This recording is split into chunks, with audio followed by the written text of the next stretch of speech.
ڕۆژتان باش بەڕێزان، زۆر خۆشحاڵم جارێکی دیکە لە زانکۆی ئازیزی سەلاحەدینم، ژمارەیەکی باشی مامۆستا بەڕێزەکانی خۆم هاوڕێیانم لێرەن کە ماوەیەکی زۆر بە یەکەوە کارمان کردووە.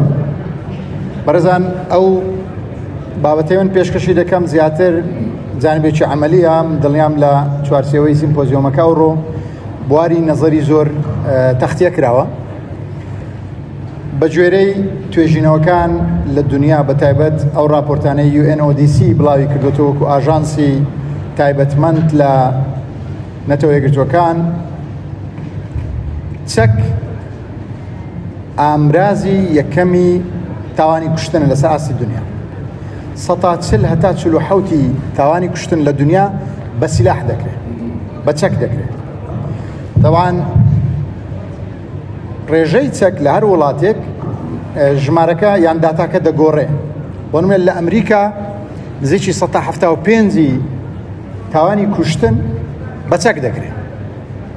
عێراق یەک لە وڵاتانەیە کە بەداخەوە بەهۆی ئەو بازنە داخراوەی شار کە ڤیشس سێرکڵی پێ دەڵێن بە ئینگلیزی، بازنەیەکی داخراوی بەردەوام لە توندوتیژی لە 100 ساڵی ڕابردوو، یەکێکە لە وڵاتانەی کە ژمارەیەکی زۆر چەکی کۆنترۆل نەکراوی تێدایە. نزیکی 8 ملیۆن پارچە چەک لە ناو خەڵکە لە عێراق بە هەرێمی کوردستانیشەوە. کەواتە یعنی ئەگەر 140 تا 47 مارجنێکی عالەمی بێ بۆ تاوانەکانی کوشتن لە ڕێی سیلاح، هەبوونی 8,000 پارچە چەک لە ناو عێراق بێگومان یەکێکە لە ئامرازە ڕوونەکانی ئەنجامدانی تاوانی کوشتن. حکومەتی هەرێمی کوردستان لە بەر ڕۆشنایی ئەو زانیاریە کە چەک لە دنیا هۆکاری یەکەمی تاوانی کوشتنە و هەبوونی پارچە چەکی زۆر لە عێراق، لە ساڵی 2022ەوە زۆر بەچڕی کارمان کردووە بۆ کۆنترۆلکردنی چەک. من نامەوێت بڵێم بۆ نەهێشتنی چەک، یعنی کەلیماتەکان بە وریایی بەکاردێنەوە. ئێمە هێشتا لە کوردستان لە قۆناغی ڕزگاری نیشتیمانی، حکوومەتی هەرێمی کوردستان هیچ کات بیری لە چەککردنی خەڵک نەکردوێتەوە. ئێستا لە ڕۆژاوای کوردستان خۆتان بینیتان هەبوونی چەک بەدەست خەڵک گرینگە، بەڵام کۆنترۆلکردنی چەک پێویستە. داواتان لێ دەکەم ئەوانەی بواری یاسا بە تایبەت بە وردی یاسای ژمارە 2 ساڵی 2022 و ڕێنماییەکانی دواتر بخوێنەوە کە تایبەتن بە بواری کۆنترۆلکردنی چەک. واتە هەنگاوی یەکەم کە حکوومەتی هەرێمی کوردستان ناوێتی بۆ کۆنترۆلکردنی چەک بریتی بۆ لە دەرکردنی یاسا و ڕێنمایی تایبەتمەند. ئێمە بە یاسای ژمارە 2 ساڵی 2022 دوایی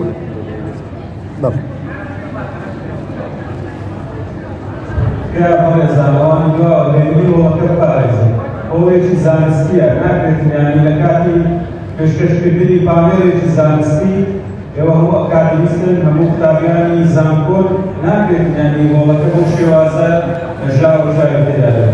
داوامان لێ دەکەین ئەوەی حەزی لێ بگرێت بە هێمنیەوە لە وڵەکەدا بژێت، ئەگەر ناوە بە لە دەروی وڵەکە حەزی لێ قسەبکە. دەستان خۆش. زۆر سپاس ئوستاز. یاسای ژمارە 2 ساڵی 2022 ڕێنمایی ژمارە 5 ساڵی 2022 تایبەت بە پێدانی مۆڵەتی چەک، ڕێنمایی ژمارە 6 تایبەت بە داماڵینی چەکی جەنجی و تۆمارکردنی چەکی ئاگرین. بەو یەک یاسا و 2 ڕێنمایە ئێمە توانیمان بۆ یەکەم جار لە تاریخی ئەزموونی هەرێمی کوردستان لە 92ەوە هاوڵاتی قەنەعەتی بێ 17,000 پارچە چەک لای دەوڵەت تۆمار بکە. واتە ئێستا ئێمە دەزانین کە هاوڵاتی 17,000 پارچە چەکی لایە، ڕقەمی چەکەکە چەندە، چ جۆرە چەکێکە. داوامان نەکردووە تەسلیم بکەن، گوتومانە جارێ بەس تۆمار بکە. دوای هەر هاوڵاتێک دەوێت مۆڵەت دەرکە. تەوان پرۆسەی دەرکردنی مۆڵەتی چەک زەحمەت کراوە بۆ ئەوەی هەموو خەڵک نەتوانێت چەکی مۆڵەت دراویشی هەبێ. باگراوند چێکی دەکرێت، دەینێردرێتە ئەدلەی جنایی بۆی بزانی هیچ خەلفێکی تاوانی هەیە، دەینێردرێتە راپۆرتی پزیشکی بزانین لە ڕووی نەفسیەوە نەخۆش نییە بۆی چەکی مۆڵەتی پێ بدرێیاننا. دوای چێکی ئەمنیشی دەکرێت. پاشان لە هەنگاوێکی دیکە ئێمە هاتین هەموو بازاڕە لاکۆڵان و بازاڕە ڕێک نەخراوەکانی کڕین و فرۆشتن و چاکردنەوەی چەکمان داخست. دواتر لە 2023 حکومەتی هەرێمی کوردستان وەزارەتی ناوخۆ ڕێنماییەکی دەرکرد بە ناوی ڕێنمایی ژمارە 3 ڕێنمایی دروستکردنی کۆمەڵگەی کڕین و فرۆشتن و چاکردنەوەی چەک. تاوان ئەمە ئەو ڕێنمایی دەرچووە، پرۆژە ئەلان کراوە، ئێستا بۆتە تەندەر، هەندێک شەریکە پرۆژەکان وەرگتووە بۆ ئەوەی کۆمەلگای کڕین و فرۆشتنی چەک دابمەزرێن کە بە سیستەم دەبەسرێتەوە بە وەزارەتی ناوخۆ، بۆ ئەوەی هەموو چەچێک هەموو فیشەکێک کاکڕین و فرۆشتنی پێ بکرێت داتاکەی لە لای دەوڵەتە بێ. ئەوانەی لە مەجای تحقیقیش دەکەن دەزانن کاتێک قەوانێک لە شوێنێک دەدۆزرێتەوە ئەگەر خاوەنەکەی دیار بوو تۆ نزیکی لەوەی بەڵگەیەکت دەستکەوێت بۆی بزانی چێ جەریمەکەی کردووە، بەڵام ئێستا بەشی زۆری چەک تۆمار نەکراوە، ئەوە فیشەک هەر لێی گەڕێت. واتە لە ئایندە چی نزیک بازاڕی کڕین و فرۆشتنی چەک بە شێوەیەکی مۆدێرن و بە شێوەیەکی ئەلیکترۆنی دەبەسرێتەوە بە وەزارەتی ناوخۆ، هەموو حرەکەیەکی سیلاح دەوڵەت ئاگای لێ دەبێت. هۆکارێکی خاڵێکی دیکە کە لە مەجالی عملی گیراوەتە بەربەر ڕێزان بریتی بۆ لە ڕێخستنی دیاردەی چەک هەڵگرتن، دیاردەی چەکداری. ڕۆژێک لە ڕۆژان هەڵگرتنی دەمانچەیەک، هەڵگرتنی کلاشکۆفێک جۆرێک لە پۆست بوو لە کۆمەڵگەی کوردی. ئێستا ئەوەی مۆڵەتشی هەیە بە شەرمەوە لە شوێنێک دەیشارێتەوە، ئەوەی مۆڵەتشی هەیە. یعنی ئەمە گۆڕینی کولتورە بەڕێزان، ئەمە کاری زۆری ویستا توانراوە ئەوە بێتە ئاراوە. میکانیزمی دووەم کە وەزارەت گرتوویەتە بەربریتە لە میکانیزمی یعنی یەکەم جار کۆنتڕۆلکردنی ئامرازەکانی چەک، دوای میکانیزمی بەدواداچوونی تاوانکار و تۆمەتبار.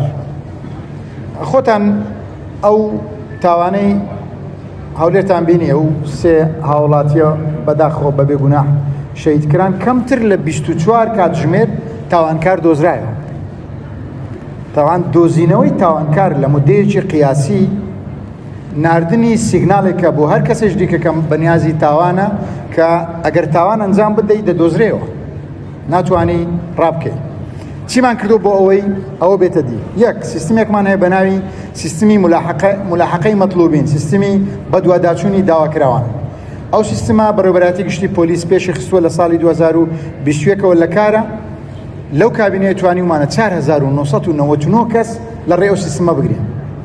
یعنی لە زیاتیەوەی تو پۆلیس بنێریە سەر دوای داواکرا و ڕەنگە تەقەڕوو بدا کەسی تر بریندار بیان بکوژرێت، داواکار خۆی ناچارە بێ پاسپۆرت نوێ بکاتەوە، کارتی نیشتیمانی دەربێنێ، بچێتە نەخۆشخانە، بچێتە دادگا، ئەو سیستمە وردە وردە فراوان دەبێت. تەقدیمی زانکۆ دەکە دەیگرین، پاسپۆرتی نوێ دەکاتەوە دەیگرین، کارتی نیشتیمانی دەربێنێ دەیگرین، بچی بایعی وەیگری دەیگرین. کە تۆ توانیت ئەو سیستمە لە هەموو شوێنێک دابنی، داواکراو یان لە ماڵی خۆی دەبێت یان دەبێت لە دام و دەستگایەک بگیرێت. سیستمی دیکە دامەزراندنی کامێرەکانی چاودێریە، کامێرای ئەمنی کە هاوڵاتیان لە مارکێتەکانیان جگە لەو کامێرە پێشکەوتوانەی کە دەوڵەت خۆی دایناوە کە بە سیستمێکی ئەلکترۆنی بەسراوەتەوە 24 کاتژمێر تۆماری شەقامەکان دەکە، هاوڵاتیان هاوکارێکی باشن، هەر کەس لە پێش ماڵی خۆی کامێرە دادنێ حرەسێکی بەخۆڕایی 24 سەعاتی دادنێ. هەر کەسێک لە پێش دوکانەکەی کامێرەیەک دادنێ هاوکاری دەوڵەت دەکە، بەڵام خۆشی دەپارێزی. و داواش دەکەم یعنی فورسەیە کە وەکو پێشنیار داوا بکەم کە هۆشیاری بڵاو بکرێتەوە، زانکۆکان داوا لە خەڵک بکەن کە دانانی کامێرا سنووردارکردنی ئازادی نییە. کەسێک بەنیاز نەبێت تاوان بکە ئازادە لەوەی لە 1000 کامێرەش بدە مشکلەی نییە. بابەتێکی دیکە کە ئێمە لە ملاحقەی مەطلوبین توانیمانە زۆر ینی دەست پێشخەری گەورە بکەین، پێشخستنی ئەدلەی جیناییە. مەبدەیەکی قانونی هەیە الشك يفسر لصالح المتهم کە زۆر جار پۆلیس ماوەیەکی زۆر جۆری کردووە بۆ ئەوەی تۆمەتبارێک بگرێت، بەڵام کاتێک بەڵگەی کۆنکریتی نییە دادگا بەڵای دەکات، ئیفراجی دەکات. کاتێک بەڵگەی کۆنکریتی نییە هەر جۆرە شەکێک لە ساڵحیوی تەفسیر دەکرێت و ئێمە ئەدلەی جیناییمان بە جۆرێک پێشخستووە کە مەجالی شەک نەمێنێت. ئێستا باشترین مختبەری DNA لە شەرق الأوسط تقریبا لە کوردستانە، باشترین مختبەری کیمیا و مادەی هۆشبەر و ژەهر ئێستا لە کوردستانە، باشترین مختبەری تاوانی ئەلکترۆنی ئێستا لە کوردستان. ئەوان نزیکی 6 ملیۆن دلار تەکلیفی پێشخستنی مختبەراتی ئەدلەی جینایی بۆ لە 3 ساڵی ڕابردوو. ئێستا هیچ کەیسێک لە دادگا نەماوە کە قرار لە ئەدیلەی جینایی راپۆرتی خۆی لەبەر نەدابێت. خاڵی سێەم کۆنتڕۆلکردنی سیمکارتی بێخاوەنە. خۆتان دەزان بەشێکی زۆری تاوانەکان ئەمڕۆ لە ڕێی تەکنۆلۆژیا و لە ڕێی ئەلکترۆنیاتەوە بەکاردێنرێت. پێشتر سیمکارتێکی بێخاوەن دەیتوانی هەڕەشە لە خەڵک بکات، دەتوانی تاوانێکی پێ ئەنجام بدرێ و دەیشکاند و دەڕۆیت. ئێستا ئێمە زۆر دەستمانتون کردووە لەسەرەوەی کە سیمکارتی بێخاوەن لە بازار نەفرۆشرێ و ئامۆژگارین بۆ قوتابیان و بۆ خۆم و بۆ هەمووانەوەیە کە سیمکارتی خۆت نەفرۆشە کەسێک دیکە ئەگە خاوەنداریتەکەی نەگوازیەوە، چونکە ڕەنگە تاوانێک بە سیمکارتەکەی تۆ بکرێت دوایی ملاحقەی جەنابەت دەکرێت بەبێ هۆکار. کۆنتڕۆلکردنی ئۆتۆمبیلی بێتابلۆ. ئۆتۆمبیل و ماتۆڕی بێتابلۆ یەکێکن لە ئامرازەکانی گواستنەوەی تاوانکار.